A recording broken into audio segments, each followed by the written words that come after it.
Libro del Génesis, capítulo 30, versículos 25 a 43. Después de que Raquel diera luz a José, dijo Jacob a Labán: déjame marchar, que quiero ir a mi casa y a mi tierra. Dame las mujeres y los hijos por los que te he servido y me iré, pues tú conoces el servicio que te he prestado. Le respondió Labán: si me aprecias, quédate. He recibido un oráculo de que el Señor me ha bendecido por tu causa. Y añadió: fíjame tu salario y te lo pagaré. Le dijo Jacob: tú sabes cuánto te he servido y cómo le ha ido a tu ganado conmigo, pues lo poco que tenías antes se ha convertido en mucho. El Señor te ha bendecido con mi llegada. Ahora bien, ¿cuándo voy a hacer algo por mi casa? Labán le preguntó: ¿qué tengo que darte? No me des nada, respondió Jacob. Haz únicamente lo siguiente: volveré a pastorear y a cuidar tu rebaño. Pasaré hoy entre todo tu rebaño. Tú aparta las reses listadas y oscuras y todas las negras de entre las ovejas, y las oscuras y con pintas de entre las cabras serán mi paga. Así el día de mañana mi honradez responderá de mí. Cuando te persones a comprobar mi paga, todo lo que no tenga pintas ni sea oscuro entre las cabras o negro entre las ovejas, se me considerará un robo. Respondió Labán: está bien, sea como dices. Aquel mismo día, Labán apartó los machos cabríos oscuros y con pintas negras, todas las cabras oscuras y con pintas, todo lo que tenía algo de blanco, todas las ovejas negras, y las entregó a sus hijos. Se alejó Jacob 3 días de camino, mientras que Jacob pastoreaba el resto del rebaño de Labán. Jacob se procuró unas varas verdes de álamo, almendro y plátano, y peló en ellas unas franjas, dejando al descubierto lo blanco de las varas. Luego colocó las varas descortezadas en los pilones de los abrevaderos de agua donde el ganado venía a beber, justo delante del ganado que se apareaba al venir a brevar. Así el ganado se apareaba delante de las varas y paría crías con pintas negras, reses listadas y oscuras. Jacob apartó los corderos y puso ese ganado junto al que tenía pintas o era negro en el rebaño de Labán. Y siempre que se apareaban las reses más fuertes, ponía Jacob las varas delante de ellas, en los pilones, para que se aparearan delante de las varas. En cambio, no las ponía cuando las reses eran débiles. Así, las endebles eran para Labán y las fuertes para Jacob. El hombre se enriqueció muchísimo y tenía rebaños numerosos, siervas y siervos, camellos y asnos. Como hemos escuchado ya, Jacob mostró ante Labán su actitud piadosa al decirle: el Señor, tú lo ves, te ha bendecido con mi llegada. Ahora bien, ¿no será momento quizá ya de que construya mi propia casa? Tú bien sabes que después de mi llegada, la gracia de lo alto aumentó tu prosperidad. Y como también yo he cumplido mi parte con todo empeño, y la gracia de Dios se ha hecho manifiesta, es justo que me construya una casa también para mí. Pues bien, ¿qué significa que me construya una casa para mí? Pues significa vivir de ahora en adelante en libertad, o sea, sin estar ya sometido. En efecto, esa es la casa propia que cada uno debe construir, como afirma Juan Crisóstomo en sus homilías sobre el Génesis. Y este sometimiento que menciona este padre de la Iglesia puede darse de muchísimas maneras. Por ejemplo, a veces somos sometidos a tales circunstancias que en definitiva no han sido elegidas, por ejemplo, por cuenta propia. O bien puede ser que este tipo de sometimiento esté ligado incluso a una serie de vicios que se hayan ido desarrollando a lo largo del tiempo en nuestra alma. Por eso es que se nos invita entonces a edificar una casa propia, a hacer algo también por la casa que a uno en efecto le debe pertenecer. En un primer momento esta casa evidentemente pues es el alma que nos corresponde. Así pues, debemos edificar un alma libre de todo tipo de sometimiento, en particular del más terrible o el más nefasto de todos, que es, como ya hemos visto, el sometimiento al pecado. Ahí se ve también esta actitud piadosa de Jacob que nos invita a realizar lo mismo en nuestra propia experiencia de vida. Ahora bien, Jacob comienza como pastor, que es algo también importante. O sea, Jacob, digamos, inicia la serie de actividades que llevará a cabo como pastor. Y esto a su vez tiene una razón, o sea, no es algo meramente arbitrario o fortuito, ya que con el ministerio de la predicación evangélica reunía un rebaño resplandeciente según el fulgor de muchas y muy nobles virtudes. O sea que la predicación evangélica también está llamada a promover muchas y muy nobles virtudes en todos aquellos que son receptores de tal predicación. En efecto, a las ovejas que estaban por beber les ponía por delante varas de álamo, almendro y plátano, para que, deseando tener presentes los misterios de la Santísima Trinidad, o sea, si lo ven, eran 3 tipos de varas los que Jacob colocaba frente a los rebaños. Esto es para que en un primer momento ya se tuviera en cuenta, en base a la predicación, ¿no?, los misterios que corresponden a la Santísima Trinidad. O sea, la verdadera predicación evangélica debe tener siempre por delante a la verdad, y que aquí están prefigurados, ¿no? Aquí prefigurados no produjeran de ningún modo unos hijos descoloridos por carecer de una mente devota. O sea, que no fuera a ocurrir que aquellos que se acercaran en efecto a la predicación por carecer de una formación adecuada o por una especie de distorsión de la verdad, dieran a su vez a luz algunos hijos descoloridos debido a que no habían adquirido justo la devoción adecuada. Así pues, fueron buenas las ovejas que vieron la luz, es decir, fueron hijas de las buenas obras, y por ende no degeneradas en la santa fe, como también puede ocurrir esta degeneración en la santa fe cuando la predicación evangélica, repito, no tiene presente la verdad. Mira bien, que se hayan colocado este tipo de varas tampoco es algo casual, porque con el álamo se significa el incienso y el sacrificio vespertino que se ofrecía a Dios Padre en el Salmo, ¿no? Remite este padre de la iglesia al Salmo 141. Con la vara de almendro es ofrecido a Cristo el don sacerdotal. Esta es, en efecto, la vara de Aarón, que una vez puesta en su lugar, floreció, justamente porque resplandeció con la gracia de la santificación sacerdotal. Y con el plátano se significa la riqueza del fruto espiritual, ya que a este árbol se une la vid para que esta fértil unión asegure los ricos frutos. ¿O acaso no es verdad que la adición de la gracia es lo que ha sostenido siempre los dones de la pasión del Señor y por tanto la remisión de todos los pecados? ¿No son estos los frutos espiritualmente abundantes? O sea que con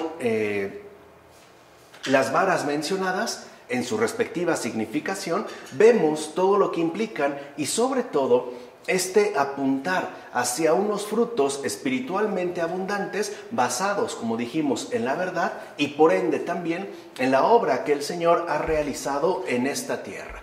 Es decir, su vida, pasión, muerte y resurrección. Obra que, como ya sabemos, remite, a final de cuentas, a la remisión de todos los pecados. O sea que, insistimos nuevamente, ya desde el Génesis se va preparando, pues, ¿no?, la llegada del Señor, e incluso se nos va como entrenando, en particular al principio al pueblo judío, para no rechazar la obra que Dios, llegado el momento, llevaría a cabo. Ciertamente, el patriarca elige 3 ramas de 3 árboles: la perfumada del álamo, la lisa del plátano y la rígida del almendro. Vean cómo incluso las cualidades de estas ramas, que corresponden a 3 árboles en particular, también tienen alguna característica sobresaliente. El Espíritu Santo, por ejemplo, está simbolizado en el plátano, la Virgen María en el álamo y Cristo en el almendro. En efecto, el álamo extiende sus largas ramas que dan sombra. Recuerden que eso es justo lo que se le menciona a la Virgen. Concebirá porque el Espíritu Santo la va a cubrir con su sombra, que aquí está simbolizado por la vara de álamo. No olvidemos que el Espíritu Santo formó a Cristo en la Virgen, a la cual cubrió con su sombra. Por su parte, la rama del plátano, el árbol de David, es la Virgen, que en su parto virginal dio a luz una flor perfumada.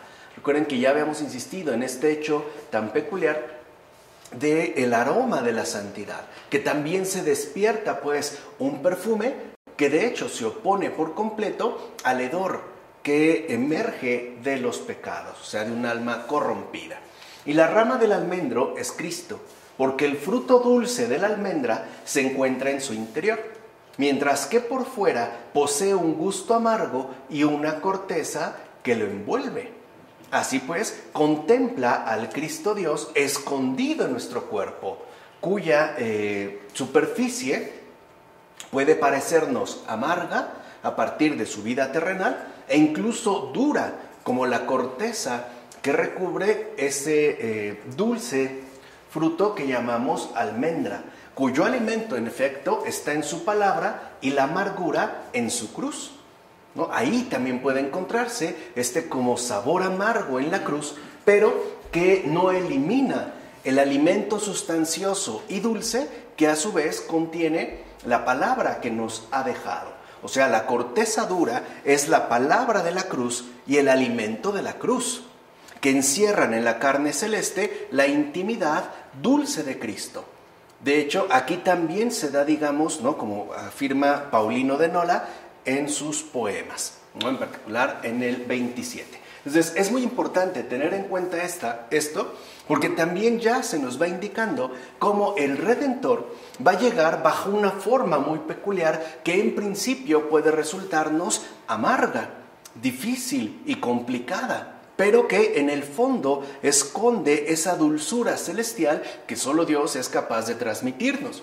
De hecho, cualquier persona que se ha tomado en serio el seguimiento de Cristo ha experimentado esta tonalidad que va de lo amargo a lo dulce. Por ejemplo, aquello que en principio podía resultar complejo o amargo, no sé, el renunciar a las pasiones adquiridas y bien arraigadas, o el dejar de lado, por ejemplo, los deseos impetuosos que podían llegar a brotar, a lo mejor en nuestro respectivo desvarío, para asumir un camino recto que en principio podía parecer difícil, pero que finalmente termina convertido en algo sencillo y fácil. De hecho, el propio Jesús le dijo en una ocasión a Santa Brígida de Suecia, en su momento, y a Santa Catalina de Siena, por otra parte y en otro tiempo muy distinto, esta cualidad diferente entre lo amargo y lo dulce, que aparte nos ayudaría para poder detectar a ciencia cierta cuál es el camino del Señor y cuál es el camino del demonio. De hecho, las dos santas, repito, que no coinciden ni siquiera cronológicamente, le preguntaron a Jesús básicamente lo mismo. Las dos lo que le dijeron a grandes rasgos fue: Señor, ¿cómo puedo distinguir el camino que tú me ofreces del camino que el demonio me propone? Y la respuesta de Jesús es básicamente la misma. Lo que dice el Señor es: mira, el camino del demonio al principio siempre te parece sumamente atractivo, dulce y seductor. Pero cuando tú ingresas, cuando tú literalmente empiezas, ¿no?, a alimentarte de este fruto aparentemente dulce que te han ofrecido, siempre se va convirtiendo en algo de lo más amargo, hasta que termina convertido en una verdadera tortura para tu alma, en algo insoportable. Por el contrario, y aquí coincide con lo que afirmó también San Paulino de Nola, el hecho de que, como dijo el Señor, por el contrario, mi camino al principio te puede parecer muy amargo, ahí está la corteza, te puede parecer difícil, pero una vez que tú te adentras y empiezas a profundizar dentro de esto que yo te ofrezco, lo que terminas encontrando es una dulzura que no te hubieras imaginado. O sea que, en pocas palabras, el Señor, en síntesis, nunca nos defrauda. Por más que en principio parezca amarga y dura la corteza inicial que debemos atravesar. En cambio, el demonio hace justamente lo contrario. Primero nos seduce con algo que nos resulte, por ejemplo, apetitoso o seductor, y termina hundiéndonos, ¿no?, en una tortura de la cual muchas veces es casi imposible salir. Pensemos el caso de una infidelidad. Al principio puede parecer algo emocionante, atractivo, ¿no?, con un cierto sabor agradable. Pero si uno persiste en esa infidelidad, lo que de ahí puede obtener es mucha amargura. Por ejemplo, perder por completo a su familia, el desprecio de sus hijos e incluso quedarse abandonado por ambas partes. Lo cual, llegado el momento, quizá en una situación extrema de confusión, podría dirigirle al suicidio, o por lo menos a una ideación suicida. Por eso es tan importante, pues, que nosotros no temamos a esa textura dura y amarga que a veces podemos encontrar en el Señor crucificado. No nos detengamos, pues, en la superficie. Asumámosla para que al final terminemos disfrutando la dulzura que encierra en su interior. Ahora bien, la vara simboliza figuradamente al Emanuel. De esta forma es de hecho designado en la Divina Escritura. Y saldrá, dice Isaías, una vara de la raíz de Jesé y de la raíz subirá una flor. Por su parte, David dice, tu vara y tu cayado me consolaron, en el Salmo 23. Pues bien, hemos recibido consolación en Cristo y hemos hecho de Él nuestra firme columna. En efecto, está escrito, el Señor sostiene a los justos, como afirma Cirilo de Alejandría en las inscripciones sobre el Pentateuco. Y tiene también razón, porque si algo hemos obtenido del Señor en este mundo, es consolación. Sabemos que este mundo no es un parque de diversiones, y tampoco es como un sitio, ¿no?, paradisiaco. Suele tener una frecuente dotación de dificultades, ¿no?, de turbulencias bastante severas. ¿Qué es entonces lo que hemos recibido del Señor? Antes que otra cosa, consolación. Y a su vez hemos recibido un firme respaldo a pesar de los movimientos telúricos que podemos experimentar, tanto exteriormente, por ejemplo, en base a la situación económica, o personalmente. Por ejemplo, al mundo tan complejo de que conforma nuestra humana afectividad. Entonces, esto también es algo cierto que hemos obtenido. O sea, del Señor, a pesar de todo, hemos obtenido ya una consolación. Y también hemos tenido un apoyo, además un apoyo firme, que nos permite mantenernos tranquilos, pase lo que pase. Así pues, Jacob arrancó las cortezas de las varas y apartó también las verdes. Y de esta manera juntó a aquellas ovejas que concibieron retoños variados. De forma parecida, Cristo arranca las sombras de la ley y como el velo de los escritos proféticos, haciéndolos brillar. De esta forma les dio un encanto espiritual, ya que con ello persuade a las ovejas para que quieran cambiarse a la virtud. Este cambio consiste en ejercitar la virtud de dos formas. Fíjense que debería ser algo que nosotros, a su vez, deberíamos tener muy en cuenta. O sea, hay dos maneras muy particulares de ejercitar la virtud, ¿no?, o el conjunto de las virtudes, es decir, tanto de obra como de palabra. Entonces, la virtud siempre se puede llevar a cabo a través de las obras o bien a través de las palabras. Muchas veces pueden llegar a combinarse y esto sería mucho mejor, pero al menos tenemos ya una referencia muy particular de que en efecto la virtud siempre puede ser practicada o de obra o de palabra. Y no hay que olvidar que asimismo habrá consuelo espiritual para todo aquel que conciba en su seno la palabra divina, ya que no solo serán fructuosos, sino que además darán a luz las alegrías de la vida evangélica, como afirma también Cirilo de Alejandría. Y eso es a veces a lo que no llegamos, o sea, como que nos quedamos masticando la corteza dura del almendro, ¿no?, sin perseverancia y sin fidelidad para poder alcanzar finalmente esa luz que corresponde a las alegrías de la vida evangélica. O sea, nos hemos quedado, por decirlo así, a medias. No hemos dado quizá el paso definitivo. Por último, démonos cuenta que Jacob no fue el creador de la policromía en sus rebaños por el hecho de haber colocado varas listadas en los abrevaderos. O sea, no fue pues una especie de hechizo, ¿no?, que tuviera este efecto de policromía. Ni tampoco las ovejas son creadoras de los variados colores de sus corderillos por haber retenido las fantasías polícromas que surgían del contacto visual. Una práctica que de hecho en la antigüedad era aceptada como algo dado. O sea, si se realizaban este tipo de prácticas, era posible alcanzar tales resultados, ¿no? Se está hablando, pues, este padre de la iglesia de una superstición. En efecto, esto no fue obra de algo natural, sino que fue obra de la invisible inteligencia y sabiduría de Dios. Con esto se nos deja en claro la potencia misteriosa del Creador, como afirma Agustín en Sobre la Santísima Trinidad. Y aquí también es donde nosotros, pues, obtenemos un gran consuelo. Porque no todo se reduce, como nos ha hecho creer, por ejemplo, el mundo moderno, ya desde el siglo XVI, con esa vuelta, ¿no?, en retrospectiva hacia esa antigüedad ya pasada, es decir, el paganismo, de que todo se reduciría a un plano meramente natural. No, en realidad no. Lo natural no es atentado, sino que es también planificado cuando Dios mismo interviene en ella.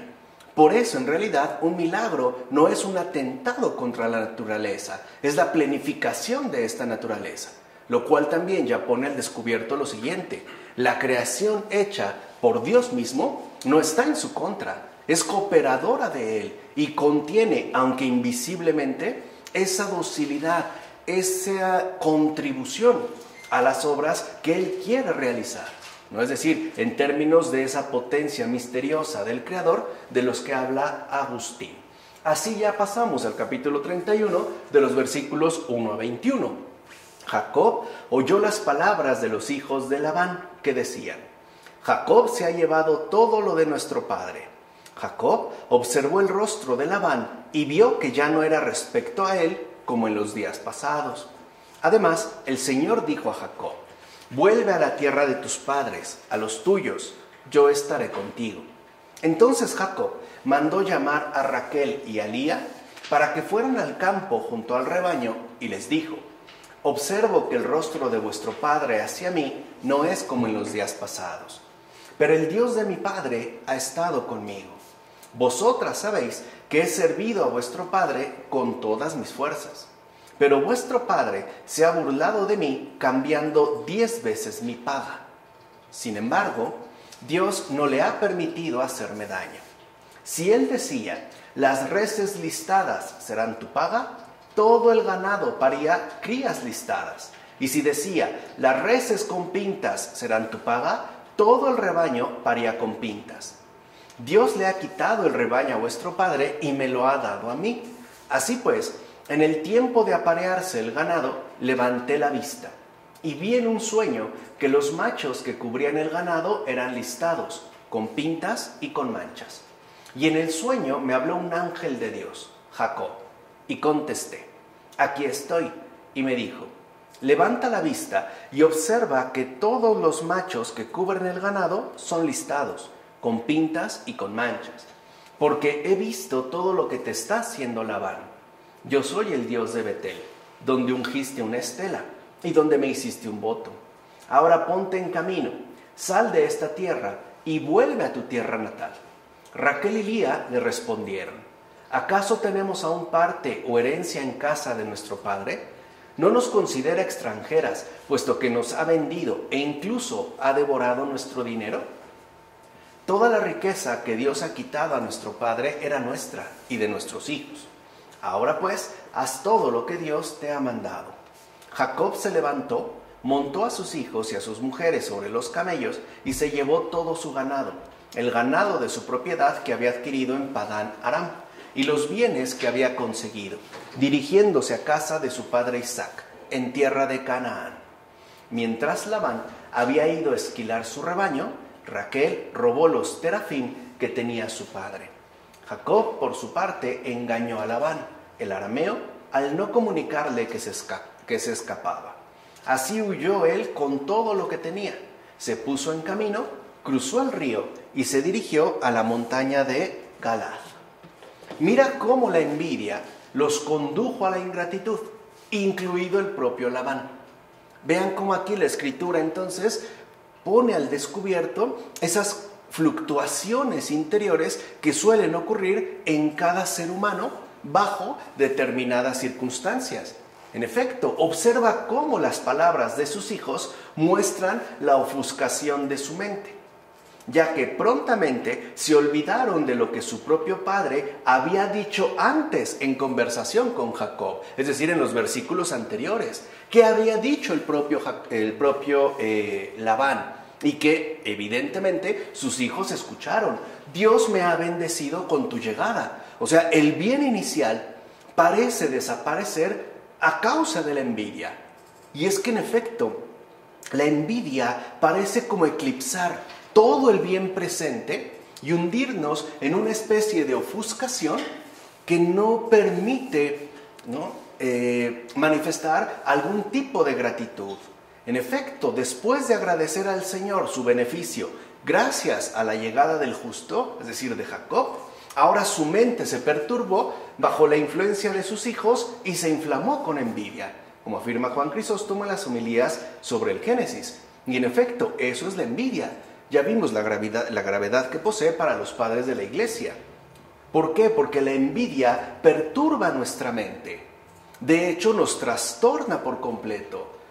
Crea una especie de desproporción falsa donde los bienes disminuyen hasta casi desaparecer y los supuestos males ganan todo el terreno, ¿no? Dominan pues con su respectiva perspectiva. Así fueran, por ejemplo, males reales o sobre todo imaginarios, porque de ahí es donde la envidia más se va a sostener. O sea, a partir de sugerirnos imágenes que de hecho no corresponden con la realidad. Ahora, algo que también destaca en este caso San Juan Crisóstomo es lo siguiente: no solo se trata de que uno quede ofuscado por la envidia concebida en el interior, sino que ésta también puede llegarnos por medio de una vía externa. Por ejemplo, a partir de las personas que tengamos más cerca de nosotros, como en el caso de Labán, sus hijos. Es decir, también la envidia se contagia por vía oral. A veces basta un comentario dicho con malicia para que un corazón padezca la mordedura y los efectos del veneno que deja, la envidia. Así pues, nuestra boca también puede aliarse en esta propagación insana de perturbación. Así pues, ¿no ves ya por un lado la mansedumbre del justo y por otro la ingratitud de los demás? La envidia de los hijos de Labán también influyó en la actitud de su padre. No obstante, mira también la providencia de Dios y por tanto el enorme grado de consideración que Él emplea cuando nos ve actuando de la mejor manera. En efecto, el ver que el hombre bueno era objeto de la envidia de aquellos, habló a Jacob y le dijo lo que tenía que hacer. O sea, cuando estos pues ya están poniéndose en su contra, además sin bases, es decir, por pura envidia, Dios entonces interviene y protege a Jacob. O sea, aquel que se ha esforzado en actuar de la mejor manera posible. Interviene Dios mismo. Y por eso le dice lo que tiene que hacer. Regresa a la tierra de tu padre y a tu tierra natal. Yo estaré contigo. Es como si le dijera: has tenido ya bastante con vivir en una tierra extranjera, algo que no es para nada fácil. Lo que yo te prometí anteriormente, o sea, que te haría volver a tu país, pienso llevarlo a cabo ahora.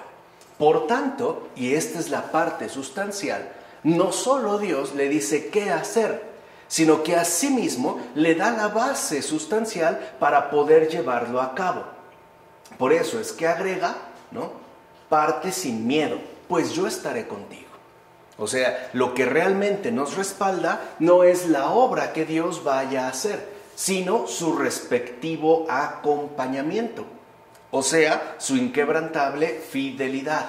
Fíjate bien, para que el justo no sea lento para partir, y al contrario, para que se encienda en él su confianza en el retorno, le dice: yo estaré contigo. O sea que ya vemos cómo también, ¿no?, dadas ciertas circunstancias, Dios mismo nos va a ir como dotando de la confianza que necesitemos para llevar a cabo lo que Él mismo está solicitando. Así pues, el mismo que ha guiado todos tus asuntos hasta ahora es el mismo que estará contigo en el futuro, como afirma Juan Crisóstomo en las homilías sobre el Génesis. Y esto es muy importante de tener en cuenta, porque la intervención de Dios no se limita al momento presente. O sea, no significa que solo Dios atiende los asuntos que, por ejemplo, nosotros le encomendamos para un determinado momento en particular. O sea, bajo una situación en específica. Porque cuando Él ha manifestado su acompañamiento ya en situaciones pasadas y presentes, también con ello nos asegura que no nos abandonará. Y ahí es donde entra todavía una confianza, por decirlo así, redoblada. El hecho de que Dios no solo está con nosotros en estos momentos, sino que lo estará también en adelante. Recuerden que es lo que Jesús mismo dirá a sus discípulos y por ende a cada uno de nosotros al afirmar: no tengan miedo, pues yo estaré con ustedes todos los días hasta el fin del mundo. O sea, no solo en estos momentos, no solo en las circunstancias que atraviesan de manera momentánea, sino hasta el final. Es decir, en todo el respectivo desarrollo, transcurso de sus vidas, yo estaré ahí velando por ustedes. O sea que Dios no es solo una cuestión de presente, también es y sobre todo una cuestión de porvenir.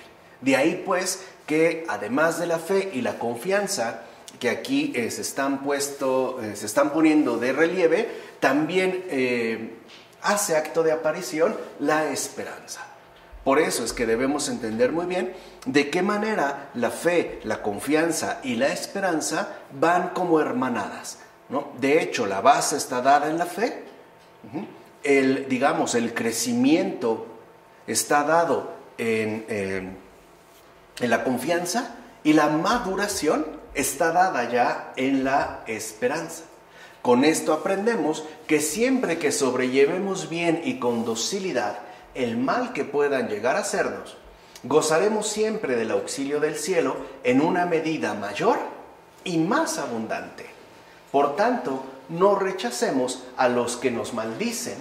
Mejor, soportémoslo con nobleza, sabiendo que el Señor de todas las cosas nunca se olvidará de nosotros. Ahí es donde entra la esperanza. El Señor nunca se olvidará de nosotros. En esto consiste, de hecho, la buena voluntad. No olvidemos que el Señor da muestras de su cuidado por nosotros en abundancia. Por eso Jacob dijo: Dios no le permitió hacerme daño. Más bien, Él siempre me cuidó porque es conocedor de mi servicio, el cual realicé con todas mis fuerzas y empeño. Así pues, aunque Labán se indispuso conmigo, Dios no pasó por alto tal comportamiento. De hecho, Dios mismo estaba al tanto de que Labán no solo me había privado de mi sueldo, recuerden, 10 veces, sino que incluso había asumido contra mí una actitud completamente torcida. Recuerden que el número 10 en la Biblia ya apela a un estado de completitud. O sea que Labán había cometido una injusticia total. Por ejemplo, en relación al sueldo o la privación del sueldo que por derecho y además por simple honradez le correspondía efectivamente a Jacob, lo cual lo lleva después no solo a realizar esta plenitud de injusticia, sino que a su vez va a asumir posteriormente una actitud completamente torcida. Por eso el Señor me llenó de confianza, como afirma Juan Crisóstomo en las homilías sobre el Génesis. O sea que el mal que hayamos padecido no es tampoco algo meramente gratuito. Dios lo tiene en cuenta para, llegado el momento, darnos incluso beneficios que quizá ni siquiera hubiéramos imaginado, ¿no? De ahí pues también es donde entra el papel central que juega la confianza y la esperanza. O sea, no solo, repito, limitarnos al acontecer del tiempo presente, sino saber que Dios también se manifestará en un futuro. Y lo único que vamos a necesitar en este caso es paciencia. Ahí es donde vemos cómo se va complementando este cuadro que configuraría los ejes fundamentales de toda vida creyente: fe, confianza, esperanza y paciencia. Porque al final una esperanza no paciente se doblega fácilmente. De hecho, es muy fácil que pase de una cierta esperanza a una desesperanza, incluso profunda. Por eso, repito, es tan importante tener en cuenta estos 4 ejes centrales de cualquier vida creyente: fe, confianza, esperanza y finalmente paciencia. Recuerden que no se trata de un orden sistemático ni plenamente rígido. De hecho, ya vimos con los padres de la iglesia cómo en la vida espiritual hay una dinámica mucho más espontánea en los acontecimientos. Tan es así que, por ejemplo, aunque en esta presentación que nosotros ahorita mencionamos, aunque sea de pasada, la paciencia aparece al final, de hecho también está contenida, aunque quizá en menor medida, desde el principio, es decir, desde la fe. En la confianza, esta paciencia a su vez irá creciendo, hasta que en la esperanza alcance su verdadera dimensión. Por eso se manifiesta pues desde el principio, aunque aparezca realizada como tal hacia el final. Entonces considera la buena resolución de Jacob, la cual sofoca todo sentimiento de miedo o desconfianza para responder al mandato del Señor. De hecho, aquello que más imposibilita nuestra debida respuesta al Señor es algún sentimiento de miedo o peor aún, de desconfianza. Y digo, lo podemos llegar a experimentar, humanamente hablando. Es algo que puede llegar a darse. Pero lo importante no sería tanto los sentimientos de miedo o desconfianza que podemos llegar a experimentar, sino qué tipo de resolución vamos a asumir ante tales circunstancias. Ahí es donde aparece también la figura de Jacob.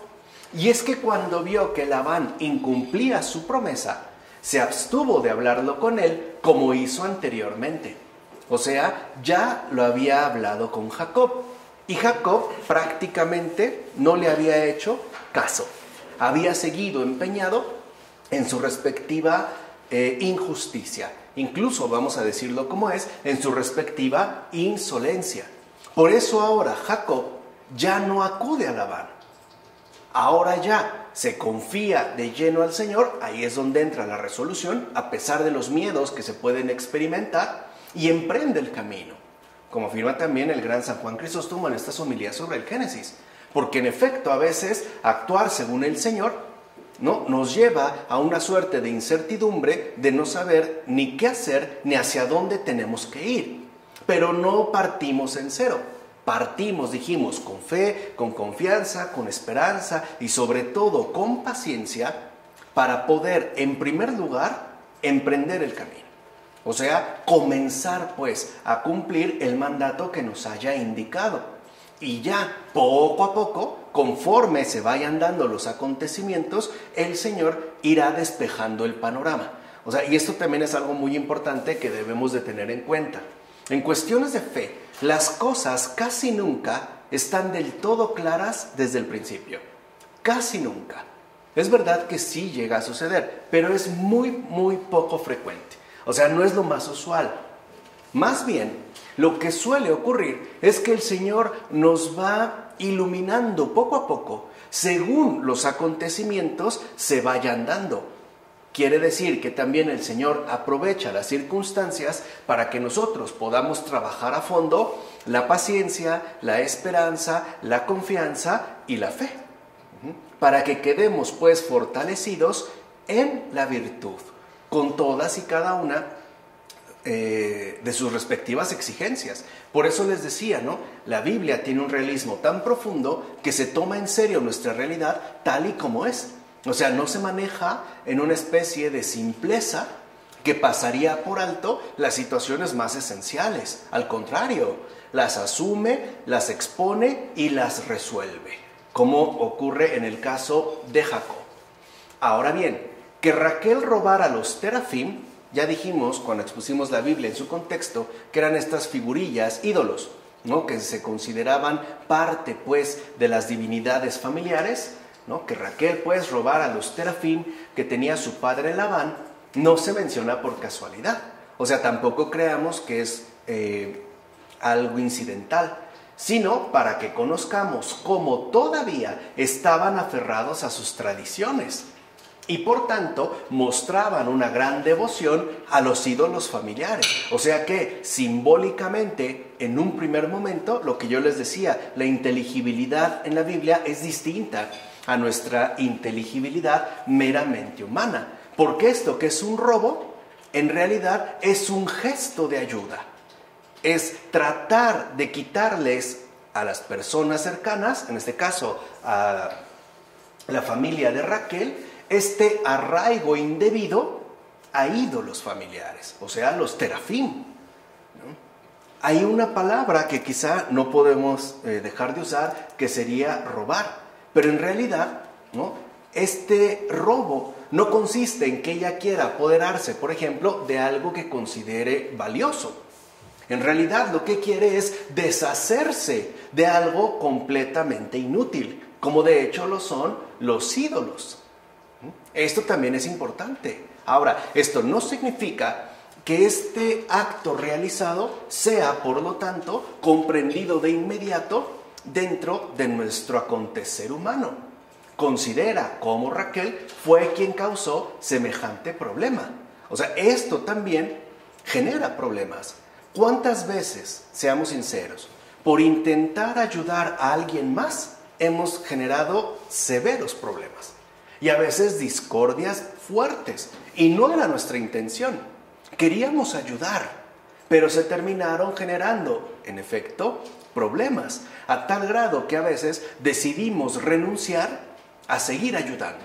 Por ejemplo, optamos una actitud más cómoda, como de distanciamiento, e incluso también de cierta indiferencia. Pues yo ya no me voy a meter y que hagan lo que quieran. O sea, en pocas palabras, en lugar de actuar todavía con el atrevimiento de Raquel, renunciamos a este atrevimiento y dejamos que los terafim se queden en su lugar, engañando a las personas que mantienen vínculos con nosotros, ¿no? En efecto, ella robó a su padre algo considerado sumamente importante. Incluso, fíjense, lo hizo a escondidas de su marido. Aquí hay otro detalle. No le dijo a Jacob. Y ya vemos que esto va a tener, ¿no?, en pocas palabras, una consecuencia bastante severa. De hecho, le va a costar la vida, ¿vale? Y aquí vemos esto. ¿Por qué? ¿Por qué no le dice precisamente, ¿no?, a Jacob? Porque Jacob no hubiera permitido que algo así sucediera, como afirma Juan Crisóstomo. Y aquí es donde entra lo importante. Claro, nuestra intención puede ser buena, pero un bien, y eso jamás lo debemos olvidar, nunca puede llevarse a cabo por medio de un mal. Jamás. En este caso, el robo. Por eso es que esta figura del Robin Hood es una vil mentira. Nunca se puede realizar un bien por medio de un mal. Porque esta figura del Robin Hood hoy en día la asumen los grandes capos alrededor del mundo. Dicen que, por ejemplo, han urbanizado zonas abandonadas o rurales, sí, pero a costa de miles y miles de vidas humanas, de millones y millones de lágrimas humanas, a costa de una cantidad inmensa de sangre derramada. Así no podemos obrar de una manera imprudente. Por eso no olvidemos también lo que San Agustín nos enseñara en alguna ocasión.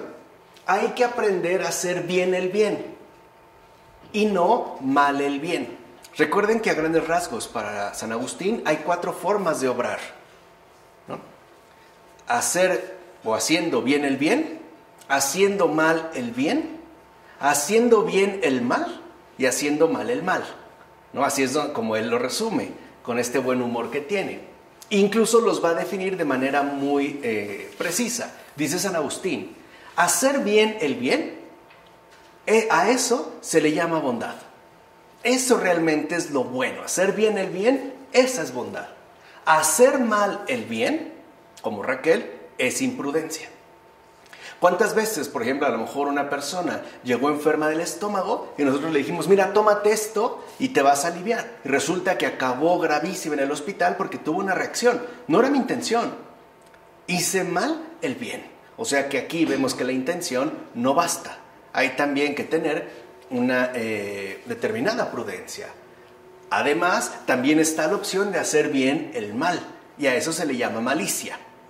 Y por último, el grado más inferior es hacer mal el mal, y a eso se le llama estupidez. Entonces podemos ir de la bondad a la estupidez. Entonces no olvidemos esto, un bien nunca puede llevarse a cabo por medio de un mal, porque la intención que hace rato expusimos de Raquel está bien. Lo que está mal es que lo haya hecho por medio de algo inadecuado, es decir, un robo. ¿Entiende? Ahí es donde también entendemos esta complejidad, ¿no? Digamos, como esta riqueza de significaciones que la Biblia nos transmite. Por último, nadie tiene necesidad de largos discursos para obtener una prueba clara de que el mundo se enfureció y reaccionó con cólera contra Cristo cuando el número de creyentes se incrementó. De hecho, lo sabemos, se desató una persecución muy severa. ¿O no es verdad que por lo menos a partir de que Cristo apareció, inició esta persecución hacia los primeros cristianos de manera notable y además atroz? No duró por lo menos casi 4 siglos. Dice, mira al propio Labán. ¿O no es verdad que él y sus hijos persiguieron a Jacob cuando se marchaba? También Cristo, de cierta manera, se marcha del mundo con su esposa y emigra con todo a su casa gritando espiritualmente, levantaos, vayámonos de aquí, como afirma en el Evangelio de Juan. Por supuesto, el modo de la salida no es perceptible por los sentidos, ni debería entenderse como el irse de un lugar a otro, sino que consiste en salir de la forma de pensar acostumbrada, es decir, según las cosas del mundo, y por tanto, el ahora desear lo que agrada a Dios. Y díganme si eso no desata una persecución. Cuando una persona decide ya no seguir la forma de pensar acostumbrada según el mundo, no va a quedar intocada. Será por lo menos señalada, criticada, ridiculizada, perseguida, ofendida, a veces agredida o hasta violentada, que es justo lo que ocurrió ya desde estos momentos. Con esto nos conducimos a la ciudad que solo pertenece a Dios. ¿O acaso no somos en este sentido peregrinos? Claro que sí. Por eso, caminando sobre la tierra, comportémonos como en el cielo, es decir, de forma santa y espiritual. Así pues, si no nos configuramos a este mundo y si superamos los errores mundanos, seremos entonces imitadores de Cristo el Señor. Por eso, no os sorprendáis de que el mundo os persiga, pues como dijo el Salvador, si fueseis del mundo, el mundo amaría lo suyo. Pero como no sois del mundo, por eso el mundo os odia. Pero esto ha sido así desde el Señor. Y eso es algo que va a seguir así hasta el fin del mundo. Porque ya lo habíamos dicho, si algo quiere el mundo, bueno, este pasaje es de Cirilo de Alejandría, ¿no? Si algo quiere el mundo es complicidad, reclutas. El mundo busca reclutar a todos para adoptar una especie de uniformidad totalizante, que todos pensemos de la misma manera, que todos actuemos del mismo modo, para tenernos sometidos a todos. O sea, nadie se puede salir, pues, ¿no?, del perfil exigido. Cuando uno osa desafiar esta tiranía, entonces lo que se desata es la persecución, el señalamiento e incluso la propia violentación.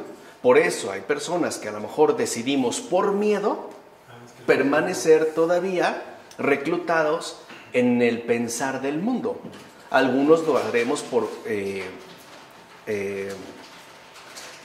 sobre todo, además de miedo, algunos lo podemos hacer por un cierto tipo de inseguridad, planteando 1001 cosas. Pero la verdad es que la mayoría lo hacemos por mera conveniencia, por no vernos privados de los raquíticos beneficios que uno obtiene cuando se transforma en un servil súbdito del mundo. Especie de migajas mínimas que aparte muchas veces uno tiene que recoger arrastrándose en el suelo por recibir lo mínimo, cuando el Señor en efecto lo que nos ofrece es lo máximo. Bien, así pasamos a los versículos 22 a 42 de este capítulo 31. Al tercer día dieron a Labán la noticia de que Jacob había huido. Entonces tomó consigo a sus parientes y lo persiguió durante 7 días, dándole alcance en la montaña de Galaad. Pero aquella noche Dios se acercó a Labán el arameo en un sueño y le dijo: guárdate de hacer nada a Jacob, ni bueno ni malo. Labán alcanzó a Jacob, que había montado su tienda en la montaña, y montó también su tienda en la montaña de Galaad. Y dijo Labán a Jacob: ¿qué has hecho? Me has engañado y te has llevado a mis hijas como cautivas de guerra. ¿Por qué huiste a escondidas engañándome y no me lo hiciste saber? Yo te habría despedido con alegría y cantos, con panderos y cítaras. Ni siquiera me has dejado dar un beso a mis hijas y a mis nietos. Acuérdense que Labán antes le había dicho: si me estimas, quédate. O sea, en ningún momento habló de esta despedida festiva. En esto te has portado como un necio. Está en mi mano poder haceros daño. Pero el Dios de vuestros padres me habló anoche diciendo: guárdate de hacer algo a Jacob, ni bueno ni malo. Ahora te has ido porque anhelabas tu casa paterna. ¿Pero por qué me has robado a mis dioses? Respondió Jacob a Labán: tuve miedo porque pensé que me quitarías a tus hijas. Pero a quien le encuentres tus dioses, los terafim, no vivirá. Delante de nuestros hermanos, busca lo que tenga tuyo y tómalo. No sabía Jacob que Raquel los había robado. Labán entró en la tienda de Jacob, en la de Lía y en la de las 2 esclavas, y no encontró nada. Cuando salió de la tienda de Lía, entró en la de Raquel. Pero Raquel se había apoderado de los terafim, los había metido en una montura del camello y se había sentado encima. Labán registró toda la tienda y no encontró nada. Ella le dijo a su padre: no te enfades, mi señor, si no puedo levantarme en tu presencia, pues estoy indispuesta. Él buscó, pero no encontró los terafim. Entonces se indignó Jacob y encaró a Labán. Jacob increpó a Labán: ¿cuál es mi crimen o mi pecado para que me persigas? Has registrado todas mis cosas. Si has encontrado algo de tu casa, ponlo aquí, ante mis parientes y los tuyos, y que ellos juzguen entre nosotros dos. He estado contigo 20 años, y ni tus ovejas ni tus cabras abortaron. No me comí los carneros de tu rebaño, no te traje res despedazada, sino que yo mismo la reponía. Me exigías lo que robaban de día y lo que robaban de noche. Aguanté que me devorara el calor durante años en tu casa. 14 te serví por tus 2 hijas y 6 por tu ganado, y me cambiaste la paga 10 veces. Si no hubiera sido porque el Dios de mi padre, el Dios de Abraham y el temor de Isaac estaba conmigo, ahora me habrías despedido sin nada. Pero Dios ha visto mi aflicción y el cansancio de mis manos, y anoche lo dictaminó. Fíjense qué importante es este pasaje. Cuando Dios vio que Labán se disponía para entrar en conflicto con Jacob, le dijo: no hables hostilmente a Jacob, no le ofendas ni siquiera con palabras. Ten mucho cuidado. Contén este perverso ataque. Reprime tu cólera. Detén tus pensamientos encendidos y no lo atormentes ni siquiera con palabras. Así pues, fíjense, en lugar de decirle a Labán que se regrese, lo amonesta y le da una gran lección de virtud. Vean cómo aprovecha también las circunstancias para sacar un gran bien. Acuérdense que ya lo había mencionado Pablo de una manera muy extraordinaria. Donde abundó el pecado, sobreabundó la gracia. Por una parte, esto pone de manifiesto su divina bondad. Y por otra, comprueba el enorme cuidado dispensado por Dios Dios permitió que Labán fuera tras Jacob para que aprendiera a ser mejor. Y lo hizo también para que el justo pudiera ganar un entusiasmo mayor y confianza en su retorno. Recuerden que ya le había dado, digamos, una especie de anticipo, ¿no? Cuando lo insta a que tenga confianza en él. Yo estaré contigo. Ahora se lo muestra de una manera mucho más contundente, precisamente para que esta alma humanamente frágil, humanamente débil, no pierda nada de entusiasmo, al contrario, lo incremente y refuerce la confianza puesta en Dios en relación al retorno que además Dios mismo le ha prometido. Así sus esposas rechazarían el error paterno e imitarían a su vez al justo.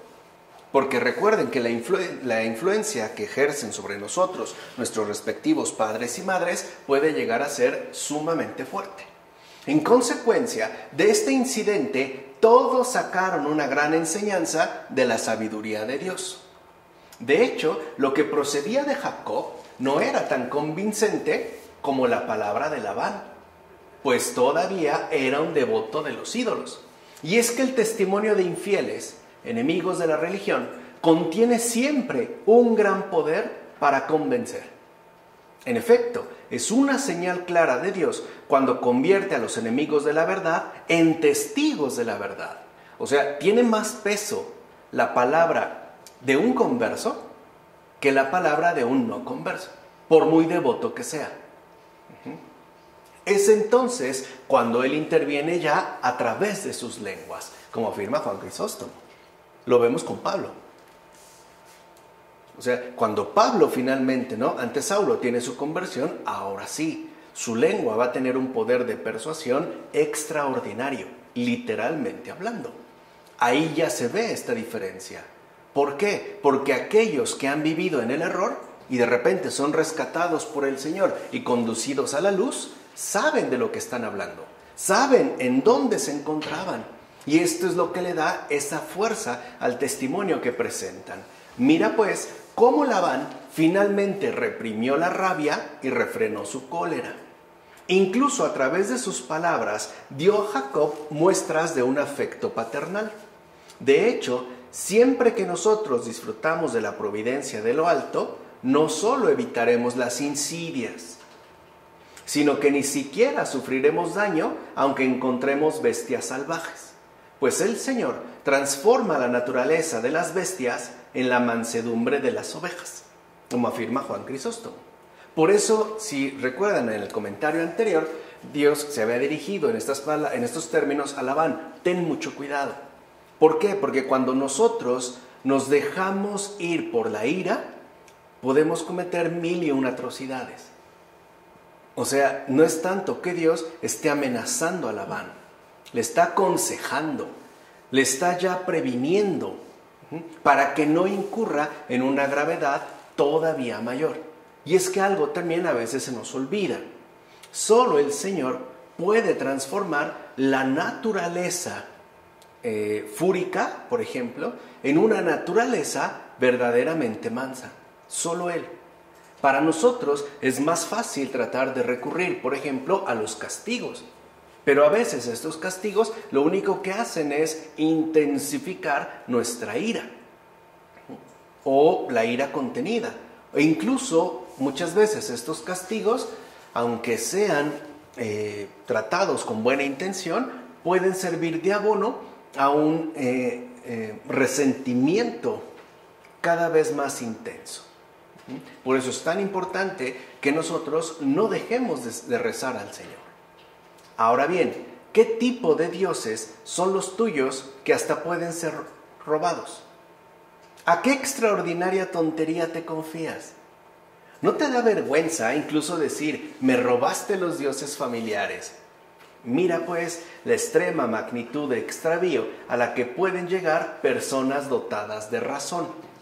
O sea, tenemos una dotación de razón y podemos llegar a unos extravíos prácticamente ridículos, es decir, vergonzosos. ¿Estos dioses tuyos, Labán, no podían evitar el ser robados? Por supuesto que no, pues no son más que piedra y madera. como afirma Juan Crisóstomo en sus homilías sobre el Génesis. Que de hecho esta fue una cuestión, la cuestión de los ídolos, que a los padres de la iglesia les costó mucho trabajo que pudiera ser reconocida por la gente que le rodeaba. Es más, hasta la fecha. Ahora consideremos cómo debe comportarse el justo en caso de que surja la envidia. Lo primero es huir de ella, no entrar en conflictos, no enrolarse ya dentro de este juego, literalmente un juego macabro. O sea, ¿cómo debemos comportarnos en caso de que lamentablemente surja la envidia? Bueno, lo primero es huir de ella. En efecto, es mejor marcharse sin litigio que quedarse con disputa. Es mejor.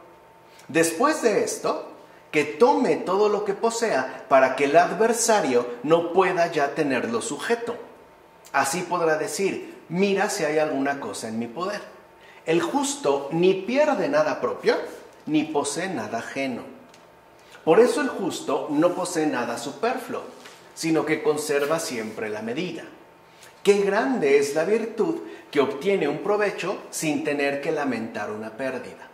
Por eso el sabio nunca está vacío ni desnudo, ya que siempre lleva consigo la vestidura de la prudencia, el vestido de la virtud.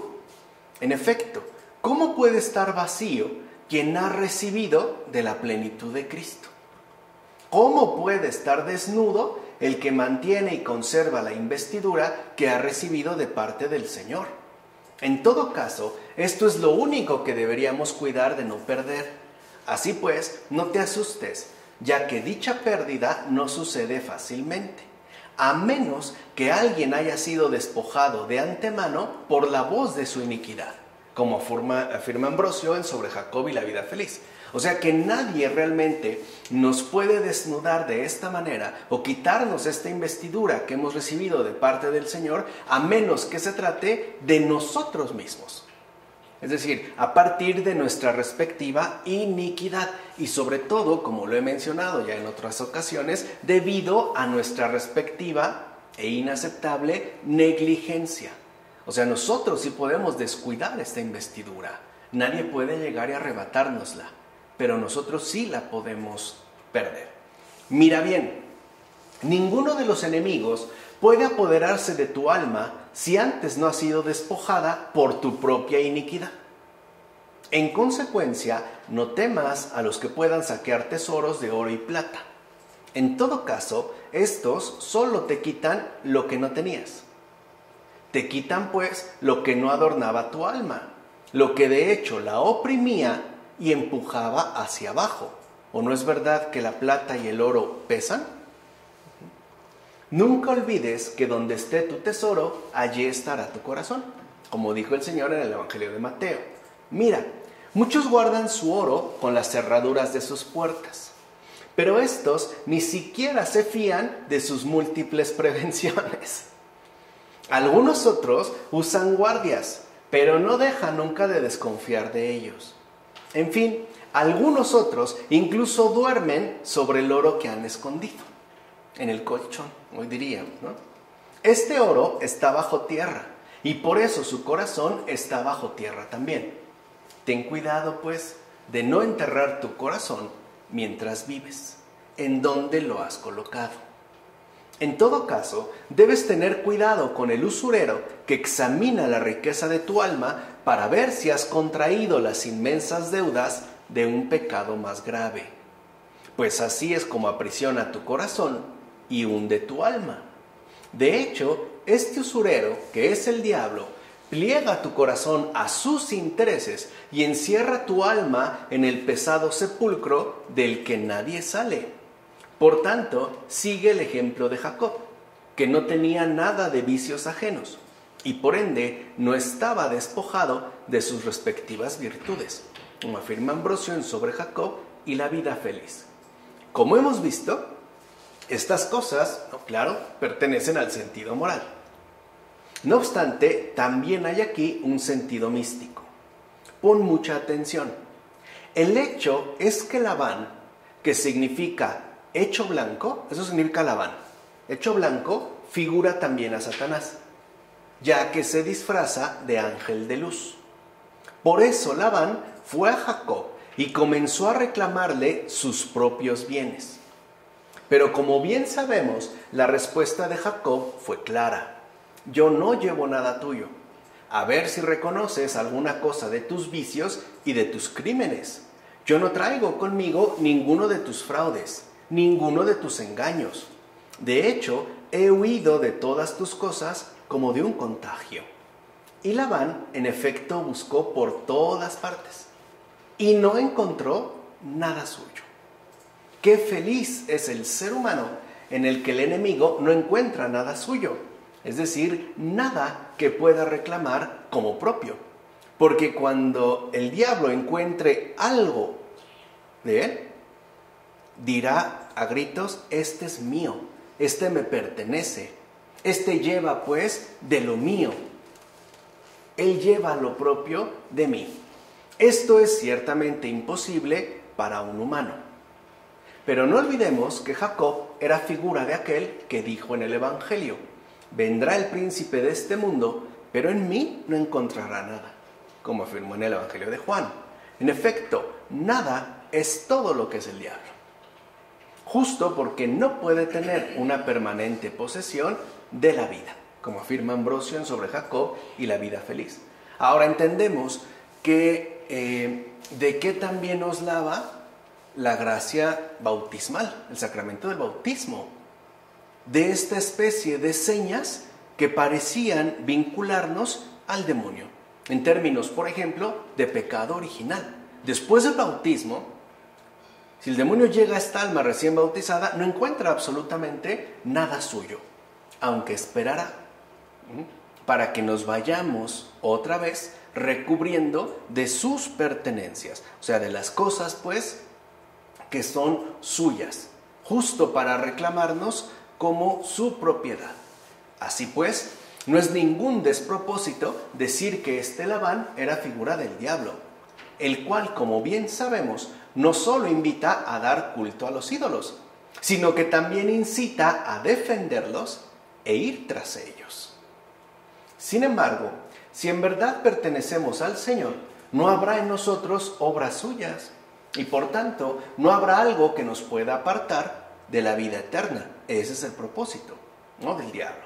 Así pues, examinemos con suma atención nuestra conciencia e indaguemos a fondo los recodos de nuestro corazón. Y si no encontramos ahí algo que pertenezca al diablo, alegrémonos y demos gracias a Dios.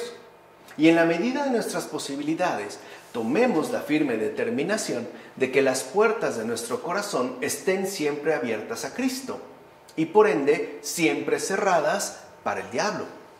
Pero si vemos que en nuestra alma se oculta algo que es obra o astucia del diablo, apresurémonos a vomitarlo o escupirlo como veneno mortal. Repudiemos pues sus obras y así se marchará confundido, como afirma Cersareo de Arles en el sermón. Por eso también tenemos el sacramento de la reconciliación, es decir, la confesión. Porque irse a confesar es aceptar el error cometido y, en términos espirituales, rechazar las obras del demonio.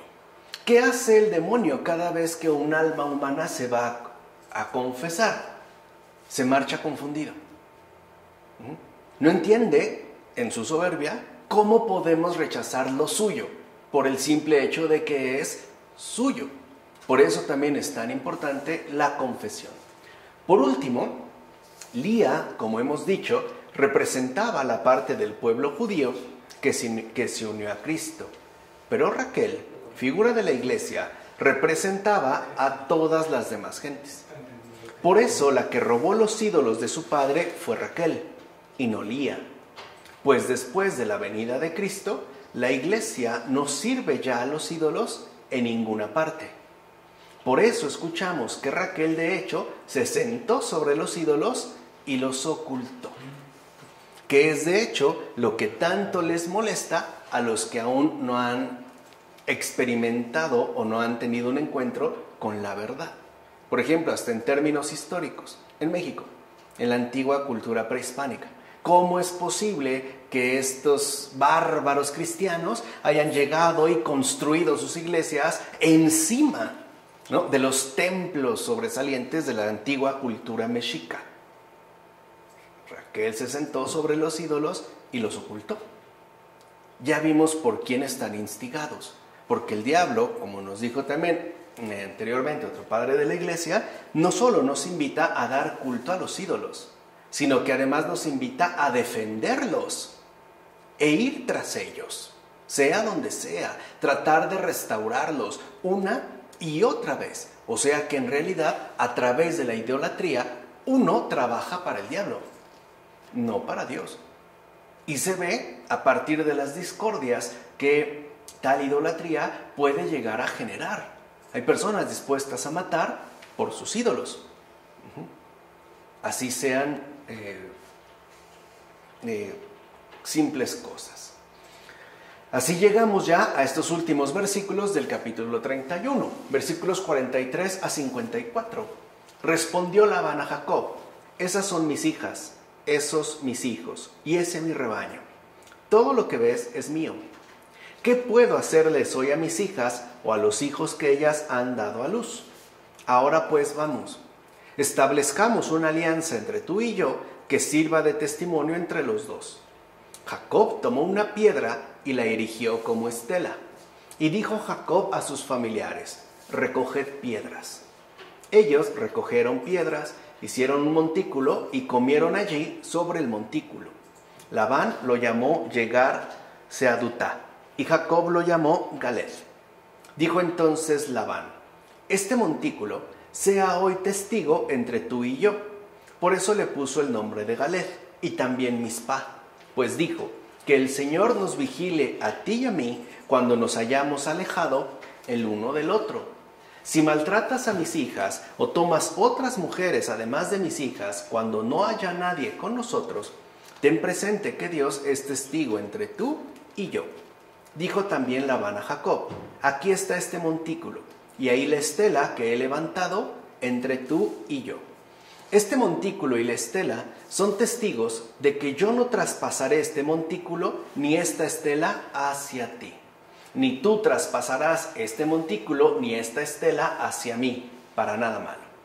Que el Dios de Abraham y Dios de Nahor, el Dios de sus padres, juzgue entre nosotros. Jacob juró por el temor de su padre Isaac, y ofreció Jacob un sacrificio en la montaña, invitando a comer a sus parientes. Comieron pan y pasaron la noche en la montaña. Ya te das cuenta cómo Labán, adorador de ídolos, se acerca gradualmente al conocimiento de Dios, pues no puso como testigo a alguno de sus terafín. Ya habló del Dios de Abraham. En efecto, el que previamente había acusado a aquel hombre bueno de robar sus dioses familiares y por eso había llevado a cabo una furiosa búsqueda, ahora dice: como no hay nadie entre nosotros que pueda actuar, o sea, mis ídolos son inútiles, son mentiras, en el caso de que algo suceda después, que Dios sea testigo entre nosotros de lo que estamos haciendo, pues Él está presente, lo ve todo y nada escapa a su atención. Solo Él lee el corazón de cada persona hasta el fondo. Así pues, Labán reconoce ya a Dios. Y por eso no invoca ya la intervención de alguno de sus antiguos ídolos. O sea que la amonestación, el consejo que Dios le dio, precisamente por venir de Dios, ya ha surtido efecto. Ya no remite, digamos, el peso de lo que acontece y lo que dice a sus antiguos ídolos, sino que ahora ya reconoce a Dios. ¿De acuerdo? Con esto entonces terminamos ya el capítulo 31 y la siguiente ocasión daremos nosotros continuidad con el capítulo 32. Creo que también sigue habiendo aquí muchos elementos que vale la pena estar como meditando y sobre todo saboreando, para que el Señor nos conceda también ser muy fructuosos, ser muy abundantes, pues, en los frutos que Él tiene pensados para cada uno de todos nosotros. Del Padre, del Hijo, del Espíritu Santo.